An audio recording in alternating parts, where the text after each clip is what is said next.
कक्षा 11 के भौतिक विज्ञान के इस वीडियो में आज मैं आपको बल तथा न्यूटन के गति विषयक नाम पाठ का अध्ययन कराऊंगा।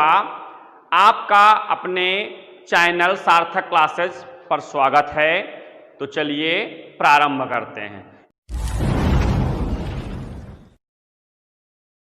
यह चैप्टर पूरा लगभग थ्योरी बेस्ड है। इस चैप्टर के अंतर्गत बल और न्यूटन के गति विषयक नियम का अध्ययन करना है।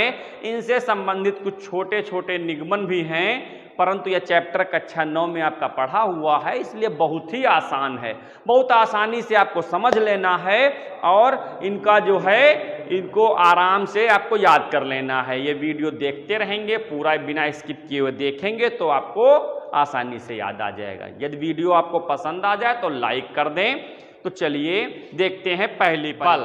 बल क्या होता है? तो बल एक ऐसा बाह्य कारक है। बल क्या है? एक ऐसा बाह्य कारक है जो किसी वस्तु की गति अवस्था अथवा विराम की अवस्था में परिवर्तन कर देता है या परिवर्तन करने का प्रयत्न करता है।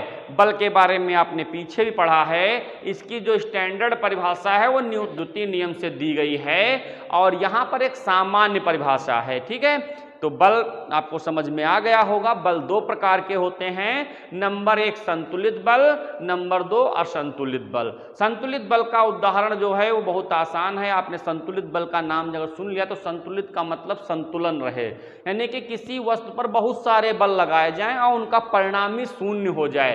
परिणामी शून्य होने का तात्पर्य क्या है कि जो उनका परिमाण है, यानी कि जो उनका रिजल्टेंट है, कुल मिला के बल ही आपस में एक दूसरे से कैंसिल हो जाएं, वस्तु की स्थिति में कोई परिवर्तन ना होने पाए, तो ऐसे बल को हम लोग क्या कहते हैं? संतुलित बल कहते हैं। एग्जाम्पल बहुत आसान सा दिया जाता है। रस्सा कसी का एक खेल होता है जिसमें 2 टीमें होती हैं, एक रस्सी होती है। रस्सी से दोनों टीमें एक दूसरे को खींचती हैं। यदि वो जो मध्य वाला स्थिर वाला बिंदु है जहां से उनका निर्धारण करना है उसमें कोई परिवर्तन ना हो, रस्सी पर एक ऐसा इंडिकेटर लगा दिया जाता है कि जिससे उसका निर्धारण करना है उसमें कोई परिवर्तन ना हो, तो इससे हम लोग संतुलित बल कहते हैं। ठीक है, यानी कि दोनों टीमें बराबर बल लगा दें और उनका जो है परिणामी बदलने ना पाए, यानी कि कोई भी टीम एक दूसरे को खींच ना पाए, तो ऐसे बल को संतुलित बल कहते हैं। अगली परिभाषा असंतुलित बल है। इसी उदाहरण से वो भी समझ लेना है। यदि किसी पिंड पर या वस्तु पर बहुत सारे बल लगे हैं और उनका परिणामी जो है वो शून्य ना हो, यानी कि यहाँ पर रिजल्टेंट आपको कुछ ना कुछ मिल जाए, यानी कि जो आपका जो वस्तु है आपकी वो कहीं ना कहीं विस्थापित हो जाए, यानी कि उस पर बल का रिजल्टेंट कुछ मिल जाए तो वो विस्थापित हो जाएगी। ठीक है, इस प्रकार से जो आपको प्राप्त होगा वो असंतुलित बल होगा। एग्जाम्पल वही रस्सा कसी वाला है। रस्सा कसी वाले में खेल में आप जो है क्या करेंगे, यदि कोई टीम ज्यादा पावरफुल है तो रस्सी को अपनी ओर खींच लेगी और दूसरी टीम जो है वो खींच जाएगी। तो इस प्रकार से जो आपको बल प्राप्त होगा वो असंतुलित बल होगा। अब चलते हैं बहुत ही महत्वपूर्ण क्वेश्चन पर इस चैप्टर के, न्यूटन के गति विषयक नियम पर। तो न्यूटन के गति विषयक कितने नियम हैं? कक्षा 9 में भी आपने पढ़े हैं। तो न्यूटन के गति विषयक 3 नियम हैं। 3 नियम में क्या है? पहला नियम, दूसरा नियम, तीसरा नियम।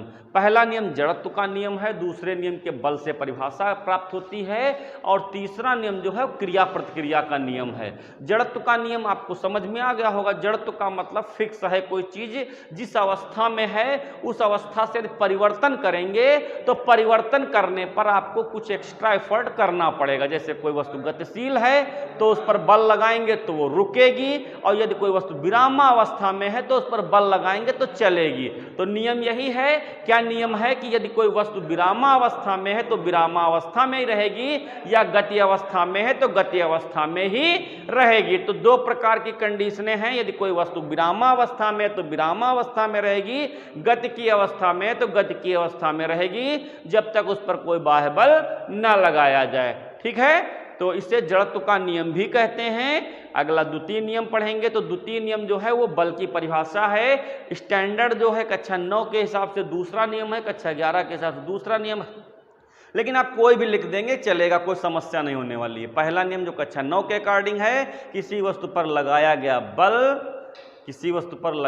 बल वस्तु के द्रव्यमान तथा बल की दिशा में उत्पन्न त्वरण के गुणनफल के बराबर होता है। नहीं, F बराबर m गुणे a। कहीं कहीं पर समानुपाती भी लिखा, आप समानुपाती लिखिए, बराबर लिखिए, कोई फर्क समस्या नहीं है, क्योंकि समानुपाती चिन्ह हटाते हैं तब भी एक ही मान आता है, तो इसलिए कोई फर्क नहीं पड़ने वाला है।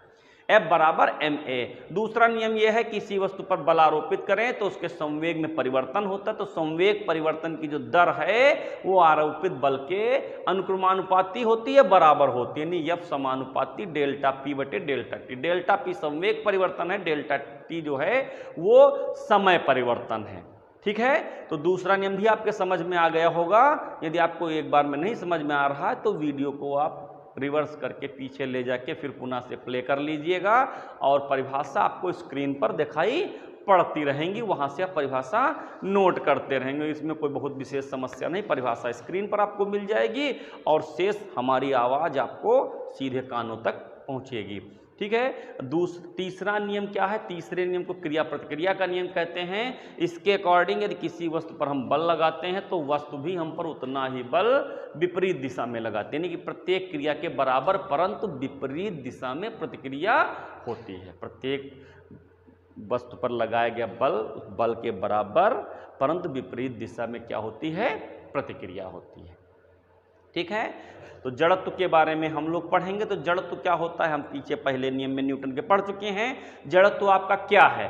तो जड़त्व आपका जो है एक प्रकार से उसका स्वाभाविक गुण है कि वो बैठा है तो बैठा रहेगा, चल रहा है तो चल ही रहेगा। ये मशीनरी की बात कर रहे हैं। यदि चलने पर उसे रोकना है तो बल लगाना पड़ेगा, या रुका है चलाना है तब भी बल लगाना पड़ेगा। तो जड़त्व जो है किसी वस्तु की वह प्रवृत्ति है जिसके कारण वस्तु जो है स्वतः अपनी विराम की अवस्था अथवा गति की अवस्था को परिवर्तित नहीं कर पाती। जड़त्व क्या है? किसी वस्तु की वह प्रवृत्ति है जिसके कारण वस्तु अपनी विरामावस्था या गति अवस्था में स्वयं परिवर्तन नहीं कर सकती है, मतलब अपने आप परिवर्तन नहीं कर सकती है। दूसरा, हम एक्स्ट्रा बल लगा दे तो चला दें, एक्स्ट्रा बल लगा दे तो रोक दें, तो इसे जड़त्व कहते हैं। जड़त्व यहाँ पर दो प्रकार का आपको मिल जाएगा, विराम का जड़त्व, एक गति का जड़त्व। विराम का जड़त्व जो है वो भी आपको बहुत आसानी से समझ में आ जाएगा। विराम का मतलब विरामावस्था में है और उसे गति अवस्था में चलाना है, तो विराम का जड़त्व है, और गति अवस्था में है और उसे रोकना है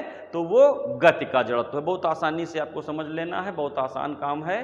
तो इस जड़त्व के कारण ही बस में बैठे यात्री आगे की ओर गिर पड़ते हैं या पीछे की ओर गिर पड़ते हैं। एक विराम का जड़त्व है, एक गति का जड़त्व है। इनको जो है आप किताब से पढ़ लेंगे, बहुत आसानी से याद हो जाता है। ब्रेक लगाने के समय जो है यात्री आगे की ओर गिर पड़ते हैं और अचानक चल पड़े तो पीछे की ओर गिर पड़ते हैं। तो उसका कारण यही है कि चलने, जैसे हम खड़े हैं तो हमारा पूरा शरीर विरामावस्था में, जैसे बस चली तो हमारा आधे से नीचे वाला हिस्सा बस के संपर्क में है, पूरा शरीर दो भागों में बट गया। बस से नीचे वाला हिस्सा बस के संपर्क में आ गया, जिसके कारण जो है वो चल पड़ा, और ऊपर वाला जड़त्व के कारण, हालांकि नीचे वाला भी जड़त्व रहेगा लेकिन नीचे वाला संपर्क में तो पहले मूवमेंट नीचे वाला करेगा, तो नीचे वाला पहले मूवमेंट करेगा, ऊपर वाला बाद में मूवमेंट में आएगा, लेकिन उस समय तो ऊपर वाला रुका हुआ तो पीछे की ओर झुक जाएगा। ठीक है, गिरने वाली स्थिति इसी प्रकार, जब ब्रेक लगेगी तो नीचे वाला पहले रुक जाएगा, ऊपर वाला चल रहा तो ऊपर वाला आगे की ओर झुक जाएगा। इसी प्रकार दिशा का भी जड़त्व होता है, वो भी आप चाहें तो पढ़ सकते हैं। अगली परिभाषा एक और है, इसमें दो परिभाषाएं और हमने इंक्लूड कर दी। एक संवेग की, संवेग क्या होता आपका है? मोमेंटम होता है। संवेग की परिभाषा क्या है? किसी वस्तु के द्रव्यमान और उसके वेग के गुणनफल को संवेग कहते हैं। वस्तु के द्रव्यमान और वेग के गुणनफल को संवेग कहते हैं। संवेग को P से प्रदर्शित करते हैं, P बराबर यम गुणे V। यम का मात्रक किग्रा होता है, वेग का मात्रक मीटर प्रति सेकंड होता है, तो किग्रा मीटर प्रति सेकंड इसका मात्रक हो जाएगा। सूत्र P बराबर यम गुणे V हो जाएगा। एक परिभाषा आवेग की भी पढ़नी है। आवेग को इंग्लिश में इंपल्स कहते हैं। कहीं कहीं पर इसे J से रिप्रेजेंट किया गया, कहीं कहीं पर I से रिप्रेजेंट किया गया है। परिभाषा इसकी सूत्र से याद कर लेनी है, आपको आसानी से याद हो जाएगी। I बराबर F गुणे T होता है, यानी किसी वस्तु पर लगाया गया बल और वह समयांतराल जितने समय तक वस्तु पर बल लगा रहा के गुणनफल को उसका आवेग कहते हैं, यानी कि बल का आवेग कहते हैं। केवल आवेग है, बल का आवेग ही होता है।